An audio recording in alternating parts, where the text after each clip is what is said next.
ഇനി പയർ കൃഷി ചെയ്യുമ്പോൾ നേരിടുന്ന ഏറ്റവും വലിയ പ്രശ്നമാണ് വാട്ടർ രോഗം. അത് തടയാനായിട്ടാണ് നമ്മൾ പോട്ടി മിക്സിലേക്ക് വേപ്പിൻ പിണ്ണാക്ക് ചേർത്ത് കൊടുക്കുന്നത്. അതുപോലെ വാട്ടർ രോഗം തടയാൻ ചെയ്യാൻ പറ്റുന്ന വേറൊരു കാര്യമാണ് സ്യൂഡോമോണസ്.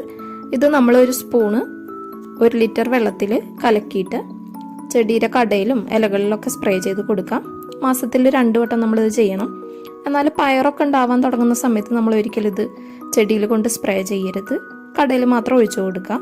അപ്പോൾ ആ കാര്യം ഒന്ന് ശ്രദ്ധിക്കുക. നമ്മൾ കൃഷി ചെയ്യുന്ന എല്ലാവരും നിർബന്ധമായും വീട്ടിൽ വാങ്ങി വെക്കേണ്ട ഒരു കാര്യമാണ് സ്യൂഡോമോണസ്. കാരണം വാട്ടർ രോഗത്തിൽ നിന്ന് ചെടികളെ രക്ഷിക്കാൻ ഏറ്റവും ബെസ്റ്റാണിത്. പയർ കൃഷി എന്ന് പറയുന്നത് ആര് ചെയ്താലും അത്യാവശ്യം സക്സസ് ആവുന്നൊരു കൃഷിയാണ്. ഇതിൻ്റെ ഒരു 5-10 തൈകൾ നമ്മൾ വീട്ടിൽ നട്ടുപിടിപ്പിക്കുകയാണെങ്കിൽ നമ്മുടെ ആവശ്യത്തിനുള്ളത് നമുക്ക് നമ്മുടെ അടുക്കളത്തോട്ടത്തിൽ നിന്ന് കിട്ടും.